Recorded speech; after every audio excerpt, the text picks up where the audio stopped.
While I was at Used Car Week in Scottsdale, Arizona, I had the chance to catch up with Jason Harris. This way we could announce some strategic partnerships we have coming up, some projects we're excited about, and some other stuff. Jason has been creating media for industry partners within the automotive industry for the last several years, and he's been looking to expand that and grow it even further to help more industry partners. He's got some exciting stuff in the works for 2025, and I'm honored to be a part of that. Let's get to this next conversation. Are we doing like?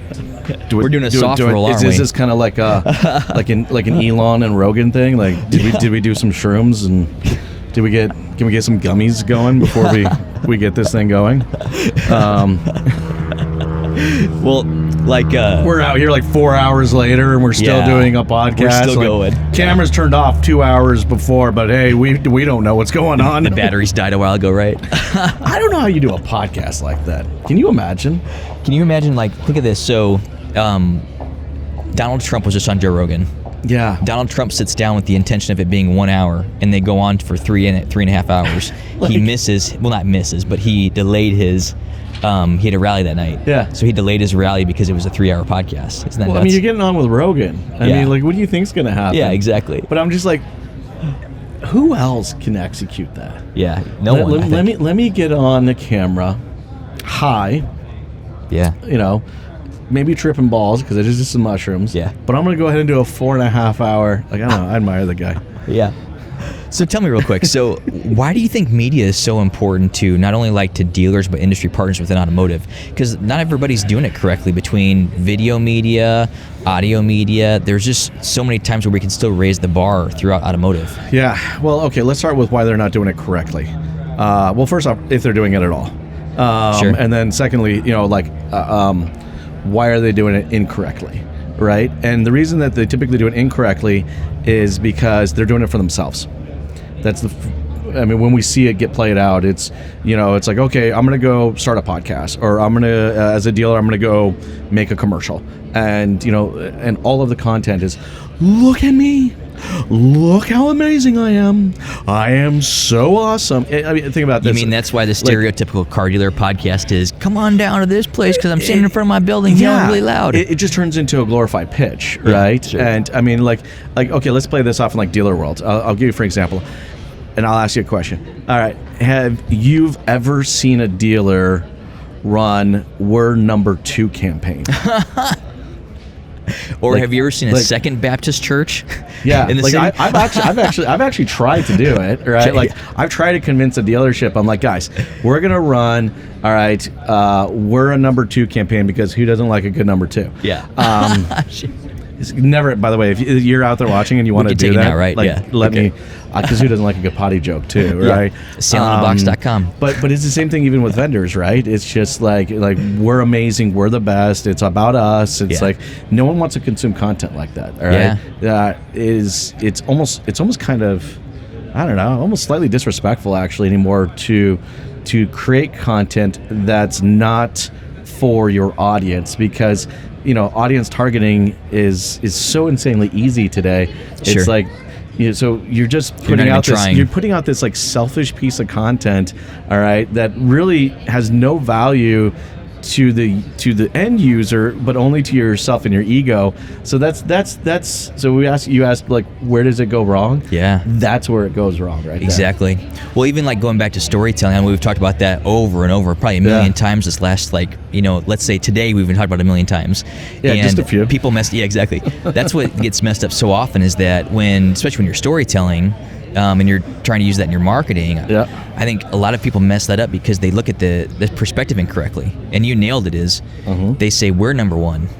We do this, we do that. It's not actually about how you can help people or how you can help accomplish something together. Which is actually kind of funny, and I think especially from the dealership perspective, even from the vendor's perspective too. You know, I mean, look, it was so funny. I remember my kids asked me one time, they go, "Daddy, you're the boss, right?" I said, yeah, I'm the boss. Well, who tells you what to do? That's a good question. And I'm like, well, that's a really good question. In fact, I got a great answer for you. My customers do.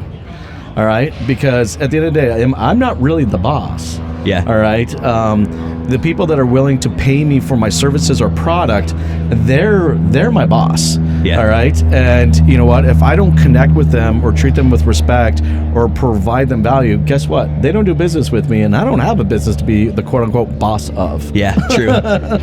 Yeah, no, it's very true. Which, by the way, we should probably talk about where we're at. So, Oh yeah. let's talk about this. How would you describe this place? We got a whole bunch of people watching us right now going, what are they doing over there? So you guys don't know, we're at a, what hotel are we at? What's this called? The Westin, yeah. The Westin Scottsdale. In Scottsdale. Yeah. And we're outside on this really beautiful patio. And I've never seen an outdoor seating area this pretty before. It's really pretty. And there's like 35 people out here all eating and enjoying their lunch. And just Brian Kramer over there. And just staring over here going, what are those idiots doing? Sure. But yeah, it's we're all here good. for, I got a microphone. Here for Used Car Week in Phoenix, Arizona. So a couple days of like used car guys getting together. Yeah. Industry partners, dealers across the country. Cherokee Media puts this event on. It's kind of cool. I've never been to it before.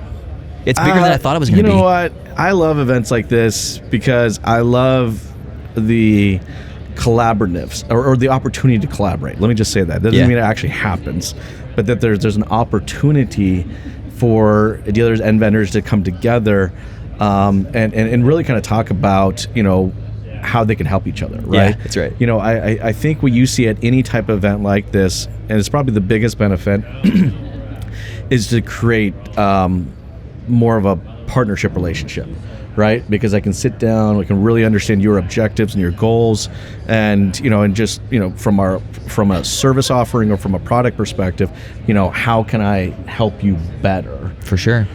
Now, with that said, I don't think events like this do a great job of encouraging that or systematically putting time together in a way that's like that. Look, I understand it's a substantial investment to come out here, both from the vendor and from the dealer side. Sure. And yes, we got to pitch, but I don't think we have to pitch in the sense that it's all built out here, right? And we were talking a little bit about this earlier, what is the objective, earlier when we were talking about video, we were talking about what is the objective with video. So what's the objective to coming to a place like this or an event like this, right? What's your goal, right? What's your goal? And that objective should be, to have meaningful conversations, right? So, if you're an event company out there right now, I'm giving you guys a little bit of a hard time because I think you guys need to do a better job of systematically and intentionally creating a time and a space for that type of collaboration to have. But it's difficult when, it's like, okay, my company spent X amount of dollars to come sponsor this thing, and I got to go in there, and I got to turn and burn X amount of dollars to show an ROI on it. So it turns into like, okay, well, I need to pitch as many people as humanly possible, right? So it's like, I just think the KPI is completely wrong. If it was my company, I was sending me there, I'm like, I want to come back and say, tell me about the meaningful conversations you had and what is the plan to turn those meaningful conversations into partnership opportunities. Yeah, exactly. Yeah. Like where does it start? And a lot of times it starts way too far down the funnel at the pitch stage instead of like the general let's even talk awareness. About it. It's the way it's structured. Think about this expo hall. Sure. Right? There's 70, 80 vendors every in there. expo hall? Every expo hall. Listen, not just this one. That's true. Every expo hall out there, right? There's 70, 80 vendors in there. And as a dealer, I'm supposed to go navigate through 80 different people and offerings. Yeah. And the funny thing is I might even be in market for one of their offerings. Sure. I may be in market for a trade tool, but I got 6 chat providers that want to suck up 5 minutes of my life to tell me about how much they're better than my current solution. Yeah. It's just like, I don't see how that model necessarily is beneficial for anybody. Yeah. It's just like, it's not enough time to connect. It's not enough time to articulate any possible collaboration or partnership opportunities. Yeah. Right? And it's just like, it's a feeding frenzy. It's a shark. Sure. It's a Shark Tank in there. Yeah, everybody's fighting over the same people. And I can't blame the vendors because they look how much money they spent to show up to these things. Yeah, Anyways, sure. I'll digress. Yeah, but there's it just goes back to, I think, how you view a lot of your relationships is that it's two-way, it's collaborative. And Yes. you want it to start at that level as opposed to, hey, here's my product, here's why your product sucks. Yeah, there's way too much of that happening. Yeah. Right? You see that everywhere. There's way too much of just, let me shit on my competitors so I can prove a point that I'm a better website provider than your current one. Sure. And it's, yes, the product itself has merit and value, but I'm telling you right now, as a dealer principal, if you're out there, and I think the other dealers out there would agree with me, but if you're out there as your vendor and you're watching this, all right, that partnership is more important. I would dare to say more important than the product itself. Like, I want to feel like I have a confidant, a partner that's overseeing some aspect of my business so that I can effectively continue to focus on the growth side of my business and the scalability of my business. Like, let me bring a trusted first impressions partner. Let me bring a trusted video partner. Let me bring a trusted communications partner. Like that is what I think events like this, if they're really trying to play matchmaker. Yeah, sure. Like, well, let's think about this, right? Like, it's probably, those type of dating shows are probably better solutions and models than most of these events are. Sure. Right? Like, let me get to know the dealer and what their hobbies and likes are. And, you know what? I like that too. And, you know what? We actually are a good match. Didn't they do speed dating at one of these events recently for vendors and dealers? But then let's think about speed Wasn't that a dating. thing? Like, I don't know, if you ever did speed dating. I did it once many, many, many years ago, but when I was single, and you have, it's a pitch. Yeah. It's like, you've got 3 minutes to make a pitch. Here's how amazing I am. Yeah. Do you want to take this any farther? Right? Yeah, true. It's still not. It's not in itself. Because like, and think of it like, instead of a speed date, a proper date, right? Like, let me find out about you. Let me ask you a bunch of questions. Let me learn about your operations. Let me learn about your people. Instead of a 5-minute pitch one way. Let me learn about your technology stack. Let me learn as much as I can about you, because that's actually what normal people do in a conversation. All right, and then it's like, I can formulate an area where it's like, hey, you know what? That's really cool. I think we might be able to collaborate or support you better in that specific spot. But I can say that in a level of confidence because I took the time to actually get to know you. For sure. Oh, crazy. You ask more about them than you tell about yourself, exactly. Right? Yeah. Well, like, that's also a problem though, because there's dealers, for example. Mm-hmm. It's very common to chase the new shiny toy. You go to NADA, you go anywhere else, you hear about this new great thing, and you chase that. I like shiny stuff. Yeah, well, me too. But it's also expensive shiny toys. I can see a shiny. I can see a shiny tool right here. Yeah. I can see a shiny tool over there. Oh, that's a new lens. I see another shiny tool over there. I may have bought a few new shiny tools recently. Okay. It looks like you bought a few shiny tools. I did too. Or last year, I guess. Definitely did. Yeah. I definitely did as well. But here's what I was gonna say is that they.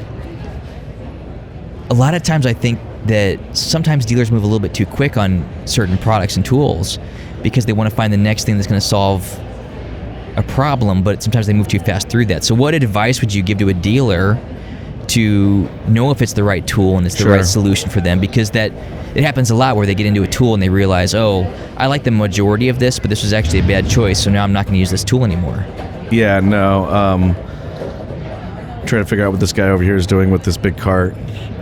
Construction, baby. I know. We got some construction. I'm just going to see if it's going to go off somewhere at some point. The cherry picker? Yeah, it's definitely going to go off and make some noise. That's cool. Speaking of cherry picker, you like Wicked, the movie? Have you seen this coming out? I'm excited for that. You know what's funny? If you guys don't know this, now you know this, but both me and Jordan are big musical fans. Yeah. I know you didn't want to admit it. One movie specifically, right? But I think in general, I think we really appreciate a good musical. Yeah. In fact, there's a video out there that really shows off kind of our initial interview process. For sure. And so I think this is the perfect time where you need to segue into that. So here is Jordan and I's interview. Please enjoy. So come join the circus. You clearly have a flair for show business. Teach me how to appeal to the highbrows. You serious? Mm-hmm. Mr. Barnum, I can't just run off and join the circus. Why not? Sounds fun, doesn't it? Looks like you have yourself a junior partner. What I have is an overcompensated apprentice.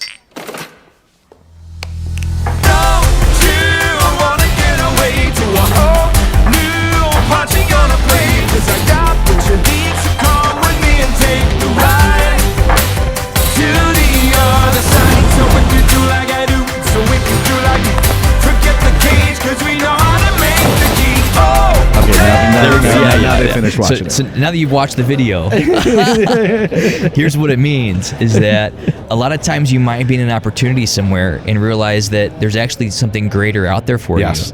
you. And a lot of times you can pursue that, especially with the right person. And kind of going through that with you in this next phase, like to figure out, okay, we both have this passion. We've wanted to do this for a while, let's say, whether it's weeks, months, or even years, going back to like a core desire of what we wanted to do for dealerships. Yeah, I think we And courted here we each can do it other for a together. long time. Yeah, well, even like Even from a distance. Yeah, exactly. What's up? Well, even like that passion that you've had to help dealers really improve video production for years, if not a decade, let's say. Geez, yeah. It's been And a I mean, ride. I fell in love with video work within the automotive world, you know, 11 years ago now. And I just want to help more dealers do that and produce higher quality stuff and better storytell. So that's why we really decided to partner. Let's do it. We're doing it. We're guys. We're launching. Officially, here we go. Why Buy Productions. Why This is Buy the Productions. official announcement. We're launching Yeah. Why Buy Productions, and I'm excited. Yeah. And honestly, not only just excited for the company in itself, and I think that the value that it's going to bring to its clients, but I'm just more so excited to be able to do it with you. Yeah, me too. You know, because it's just like, you know, like that scene, the video you guys just watched. I think it's just you got two peas in a pod right here. I'm just glad I'm Zac Efron in this situation. Yeah, right. I've been told I resemble Hugh Jackman. Do you sing like him too? You got those chords? Absolutely. Yeah, exactly. Yeah. He's a little rough around the corners, but actually he did a pretty amazing job. I will have to admit. Yeah. I didn't even know that dude could sing. Yeah, man. And I'm like, honestly, one of the best movies I think ever made. It's definitely in my top 10 for sure. Yeah. But no, I mean, I think just like it's gonna be a great partnership. It's gonna be For sure, it's gonna be some amazing offerings and packages and solutions. And I just think it's a very timely one too, because I think the industry, it's taken a decade and not longer for us to finally come around to going, yes. You know, it's not just the fact that I have the product. It's not just the fact that I have it at a price. You know, a why buy is not necessarily what you do or how you do it. It's why you do it, the way you do it. That's right. Is the why buy. That's right. And we understand that may not be easy to articulate. And that's why we're going to come in and say, hey, look, we're going to help you find this. Yeah. You know, and if it doesn't exist, you know, we're going to help you create it. Yeah, exactly. You know, but here's the thing I do find is that it does exist. And it does. And I think the real true why buy does exist. And probably a majority of all the dealerships out there, it's just, it's unbearing it. It's digging it up. It's, you know. Well, you said it best, like a customer comes and buys a car and they walk away excited and they leave a Google review. Yes. You know why they bought. Well, they'll articulate it. Exactly. They can say it more clear than the dealer can sometimes. 100%. And that's where we want to come in and help fill that space and help that dealer get to that end result faster so that they can sell more cars and service more vehicles because they can communicate their message that much clearer. It was like what we're talking about in the car, right? Like, I mean, no one's willing to invest that type of money and time into you as a company unless they know how much you care. And now I say the word care and people may be going to push back on that, right? Care doesn't necessarily mean touchy-feely, I want to come out and hug you. Stuff. Exactly. Right? Like caring, you know, the execution of showing how you care plays out in operational processes that it makes the experience better, more convenient, or even possibly saves them money.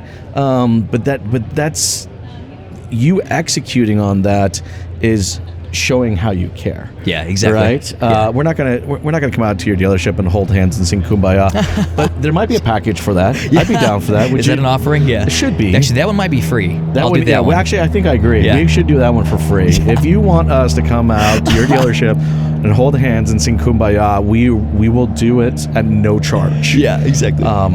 It's on us. Yeah, but I mean, there's so much like messaging that can be out there. Video. I even think of organic social that dealers need assistance with, and they just need the push to get to that next step. So, like, yes, there's going to be times where it's more than just video production. Yes, there's going to be some consulting that's deeper into this and conversationally, but really it starts with the message of how to say what you do and why you do it so clear. Yes, and look, I mean, there's a 40-foot sign outside of your dealership that says what you do. And it's got your name on it. So I'm pretty confident that people know what you do. Sure. All right. Now how you do it, I think for the most part, everyone has gone through the process of buying a vehicle or getting a service. So there may be some elements that need to be captured from newer buyers and stuff like that. But I mean, for the most part, everyone knows how you do it. Yeah. But it's the why you do it that very specific way, and it's going to be so much fun to capture that. There's so much value to that in articulating it in your marketing, to your point, your social media. Now, here's the thing, and this is the reason why I think this is great timing, because our industry has spent the last decade executing social media. Now, I will say executing more media than social. So that's another That's where thing. it's gotten kind of weird too. That's where that's where I'm like, okay, yeah, because people are taking traditional commercial delivery and just putting it through their social channels, which doesn't work. Exactly. What they're doing is they're creating media, but not with the intent to be social. That's right. All right, they're like, today only 50% off. Come now, 3 days only. Act now. Did I say right now? How yes, funny. I meant now. Well, so perfect example, real fast. So we just said bye to Matt Davis on the way in here. Cool dude. And exactly, and the content that he's producing, like man on the street stuff. I love the man man on the street. What he's able to stuff. do is create this like super authentic, like real interaction, but then he also spins it into content that makes it a two-way social conversation. He's also great at that. He is great at that. It's also just Matt being Matt. Yeah, that's right. So again, it's authentically him. It's authentically him. Yeah. Being a goofball. Yeah, true. And going out there and doing this man on the street stuff. And I love it. And I love it. And again, I mean, I can connect from just one goofball to another goofball. All right. Like I find mutual connection in his goofing off. Yeah. Right? And he's great at it. And I think, but it's so him. And I'm not necessarily encouraging you dealers to go out and goof off. Sure, yeah. I mean, if that's your thing and you are a goofball, then embrace your inner goofball and be one. Yeah. All right. But I think too many dealers are trying to embrace their inner McMahon. Oh, sure. and want to grab the mic and just yell at people why they should be doing business with them. Yeah. And, I mean, maybe there are a few legitimate McMahons out there, but of the world, but I think for the most part there isn't. Yeah. And that's the other thing too that I'm excited about doing what we're doing with Why Buy Productions is that we're here not just to capture a story, but we're here to capture authenticity. Yeah. And you've seen this play out a few times, haven't you? For sure. All the time. All the time, All right? the time. Well, that's why my favorite media and my favorite conversations is when someone is authentically them. I think of sometimes when I've back when I was working at Gates Automotive.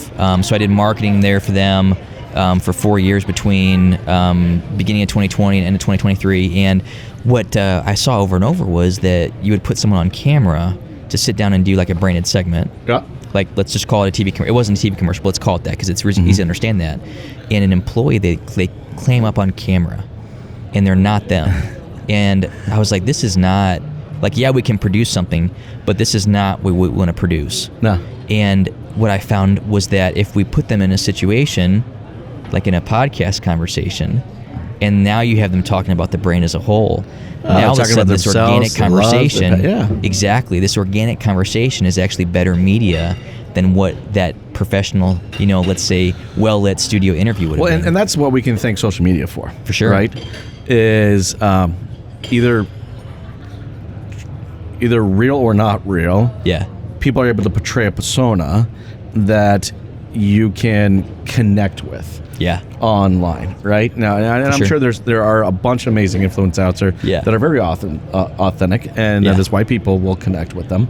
And then I'm very confident there's a lot that are faking it. And, they have the world's best marriage, and their children don't ever use a 4-letter word or world's or best do boss absolutely mug, right? anything. But I don't know. But that is what I think what we saw, the consumption of social media over the last 10 years, people are able to have kind of a human to human, connection because of just like, oh, I can relate to that. Oh, yeah, my kid's done that before. Oh, my husband's definitely has said that at least once or twice. Like there's just there's that ability to connect with authenticity. And that's just another, I think, objective that we're going to have, at Why Buy Media is to be kind of capture just, who you are, guys. If you're a goofball, we're going to come and capture your goofballness. Right. If you're just hardworking, folks, we're going to come capture that, if you're a family-owned business, like we're going to come capture not the fact that you're a family-owned business, because I actually don't think people necessarily connect. They don't. With that. Actually, I think it's a horrible message, to be totally honest with you. I think if you just literally leave someone with saying, "Hey, we're family-owned," that's why you should do business with us. It's not enough. But it's all because it's all surface level too. Like there's nothing deeper than that. And the problem also is because if you want to see the connection my family has, I definitely wouldn't advertise that. But seriously though, look at the dealership name. So they know it's family-owned most of the time because it's the names on the building, and they know that. I think of Gates Automotive, where I was at for 4 years. They knew it was family owned. Sure. We didn't have to say that again. The names on the building, they've been there forever. The names on the building, but it's not enough to be family owned. It's correct. What is it?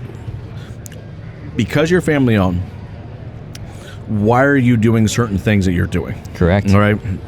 Maybe it's the way that you reward your staff. All right. I know of a couple dealers where the actual staff are actually sharing in the ownership of the actual dealership. Yeah. And it's like they wanted to take this whole concept of being family owned so far that we're going to share in the ownership of it. We're going to go to an there's ESOP. an airline that does this too. Is it Southwest? I didn't know an airline did. Is it Southwest or wow. something? I think so. Maybe I'm wrong. You correct me. But there's even where it's employee owned. Sure. I can think of 2 dealers that do that. There's CMA, then there's Fitzgerald Auto Mall. Both of them transitioned to an ESOP. And then industry partner wise, there's NCM. That's an ESOP. Employee stock ownership plan, so that you can invest in that business and become a part owner in that for your retirement. Like that sounds like a family to me. Like we're functionally all invested at least a financial level to see this place succeed. Sure. I still think we got to go even deeper than that, right? But I mean, this is the type of stuff that we're going to be capturing, and I think it's going to be very cool, very beneficial to the customer to see this type of operational commitment. Well, I mean, even basic storytelling. So you talk about authenticity and how people actually connect with stuff that's when things aren't going right. And just go back to like the very basic, most basic version of storytelling, like through book or through, like say, film. It's the hero's journey. And most of the time, the reason we can relate to that hero is because they actually fail in their journey and they question things about themselves. And the more real you become and the more authentic you are and the more authentic you can share that actually only helps. And that's what I found is that instead of acting like you have it all put together or your store has it all put together. Well, it's that authenticity part, right? Yeah, exactly. That's where you can connect deeper on a more impactful note. Because to me, family's messy. Just a little. And so that's why I definitely don't think I'd be using the phrase out there and why someone's going to buy us because we're family owned. No. I'm sure there are certain commitments you made operationally, and you've chosen those commitments because you're family owned. Excuse me, I got another one of these. Thank you. So those are things that you've committed to, but you've chosen to commit to that because you're family owned. But it's not a why. It's not a why. It's true. It's definitely not a why. Yeah. Well, if you look at some, we should do this. So you already pointed out some messaging that Who's a lot there? of, yeah, that's right. So you already pointed out a lot of dealer, or a few dealer messaging points that like drive you nuts, that are overused cliches. Yeah. What are some other pieces within dealer marketing that just drives you nuts right now? Oh my gosh, what are pieces of dealership marketing that drives me nuts right now?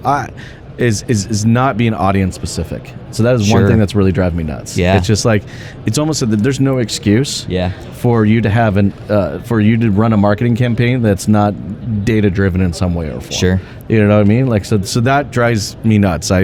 It's seeing, 10 plus year strategies still being executed out there like they're a brand new thing, and I'm like, there's just no excuse for it, right? Yeah, exactly. It's like, and it's the same thing. There's no excuse for content, right? It's like, it's the same thing with audience. So making one piece of content, assuming that that's going to connect with every single type of audience you have, is about the dumbest thing I've ever heard in my life. Yeah. And so I see that creatively in marketing as well, right? Sure. Like, we're going to run a campaign on a Silverado truck, and it's one piece of creative used over 14 different audiences. I'm like, that is the dumbest thing I've ever seen. So so that's one thing that annoys me. Even like the tangential one. So the one I think of is not having the right data. So a lot of times you'll see that someone is being targeted because of a vehicle they currently own. Let's say if it's a Silverado, or they're trying to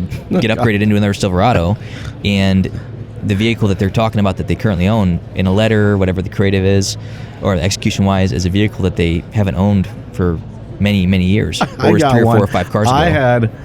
See, you just told me about one last week. My wife had a Nissan Versa. Yeah. All right. Now I don't know if they haven't made the Versa in a while, and this was like the old body style Nissan Versa. All right. I have a dealership. I'm not even kidding you. All right. For a decade, 10 years. All right. Yeah. That's how long ago we got rid of this car. Wow. I will still get service reminders. I'm sure. All right, and special offers to upgrade my 2009 Nissan Versa. Oh my word! And I'm just like, you're crazy.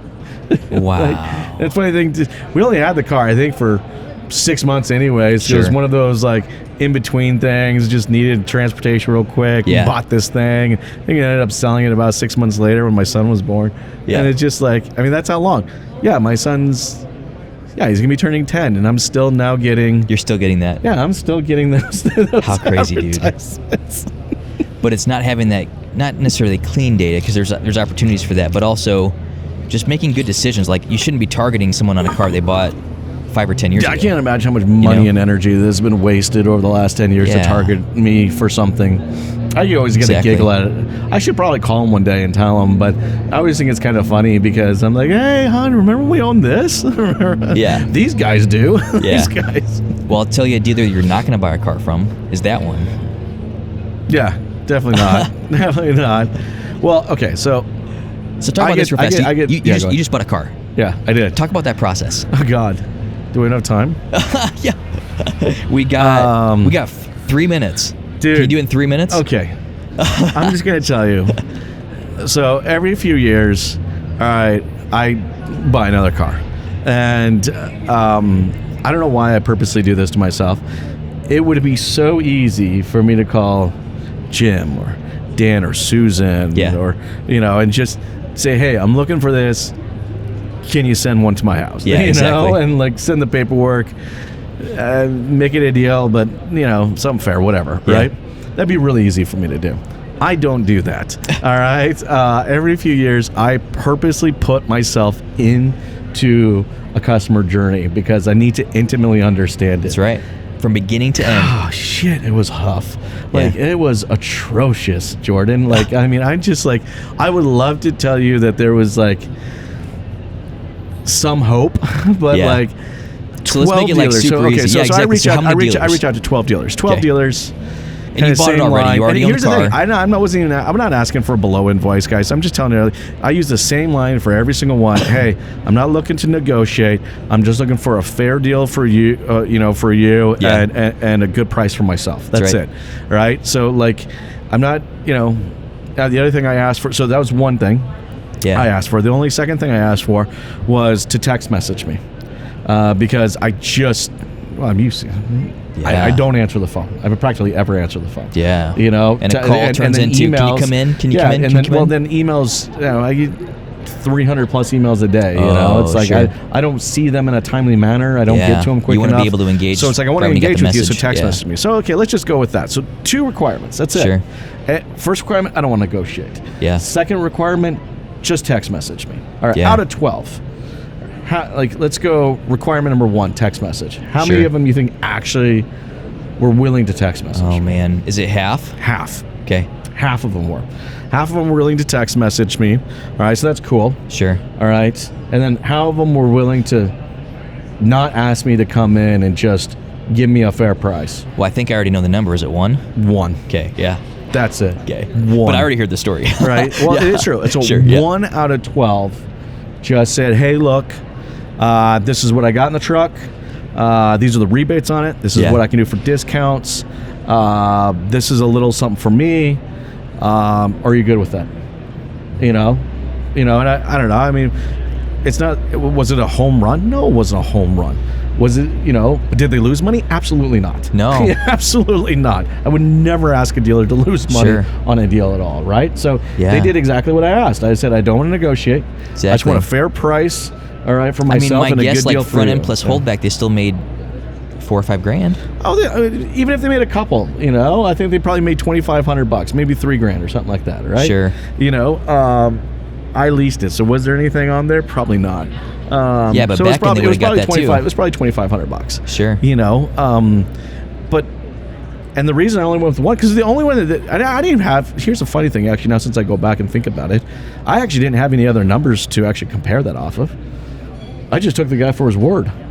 All right. Oh, because only one person replied back to me with, hey, talk to my boss. Yeah. Here's what we're willing to do on it. Yeah. Does this sound good to you? Yeah. And I just said, sounds great to me. Oh, then it came a third requirement. All right. Can you deliver it to my house? How far are we from the dealer? 3.5 hours. No way. Yeah. He's like, can I charge you for it? I said, absolutely. Oh, yeah. Okay. He's like, okay, I'll deliver it. Yeah. So let's look at the overarching thing of what I was really asking for. What I was asking for is I bet there's 2 things you're gonna say. Probably. Here, you would know better than me. I'll whisper it now and I'll see if I get it right. Is it time and convenience? That's cool. No, it's fine. Thank you. Thank you. All right, so I just whispered it. We'll see if there's 2 things. Okay, we'll see if I got either right. Like the big overarching thing that I was asking for them, I was asking them for a buying process, not a sales process. Ooh. That's what I was asking for. I see what you mean. You know what I mean? Yeah. I wanted them to meet That's good. where I wanted to be met. Yeah. All right. And here's the other kicker. Now, I know I'm a small percentage of the world that will willing to do this. I never test drove this vehicle. Yeah, right? But you've driven vehicles like it. It's a truck. Yeah. You know what I mean? But it didn't really matter that I didn't want to take a test drive. It didn't really matter. I didn't want to come into the dealership. What it was is that this dealership was willing to meet me where I wanted to be met. All right. And here's the thing, guys. They didn't do it for free. They told me it was going to $300. That's what it cost. It cost $300 for them to deliver the truck to me. Yeah. All right. Well, I didn't have the means of driving 3 hours down and 3 hours back, and if that's what they needed for their time, seemed like a really fair deal to me. Yeah. I was fine with Charge paying whatever you for want. it. It was great. Yeah. Nice couple showed up. I loved it because they were a retired couple that does vehicle trades or dealer trades for them. How funny! I'm like, oh man, one day that's what I'm gonna do. I just want to retire so I can do dealer trades for dealers. Yeah. How funny! So the 2 things that I thought of were you found value in time and convenience. So those are the 2 things that I saw. Well, that's what the buying process is, yeah, right? Exactly. If you really think about it, time and convenience that's what a buying process is, that's right? Because a sales process, what you're doing is you're forcing someone to fall into a design of a structure, a workflow, all right, that you have crafted, sure, not that I have crafted, right? Now, a buying process, what it was like, okay, we're going to be able to ebb and flow. Now, we're still going to get what we need as far as a dealership. Sure. We're still going to get what we need to execute the actual purchase, but we're going to ebb and flow kind of in and around where you are in your journey, so that we can build a buying process around you as an individual.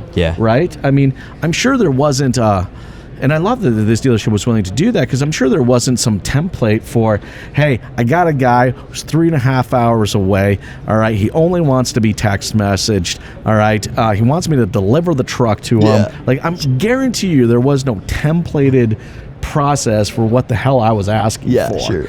But what the dealership effectively did is they executed a kind of a philosophy of just going, okay, well, we may not have a document process for it, but we're sure in the hell create one real quick. So it's cool because they empowered, the dealership empowered that salesperson to go execute on a buying process that was unique to me. And, it's a one-on-one. Probably not to any others. I mean, I don't know how many others. And another cool thing is now I'm looking at a second vehicle, and who do you think the only person I'm talking to is? Right. Actually, you text me right here. During the conversation. That's funny. He's like, I just got this new Acadian. Does this look good? I was like, oh, that looks nice. Yeah, exactly. Well, dude, I got to go meet Russ Flips Whips. Let's wrap this sucker. Thanks for coming on here. We're going to do more. Hey, guys. You out there watching, listening. All right. whybuyproductions.com. All right. You're going to see a lot more of us around there. There will be a podcast coming out for it as well. And we are very excited about the opportunity to come out to your dealership and really capture what makes you guys unique and why someone should ultimately buy. So you guys got to check out whybuyproductions.com. All right. If anything, it's just because me and Jordan look good in orange. And if you want to see more of that, you can go to whybuyproductions.com.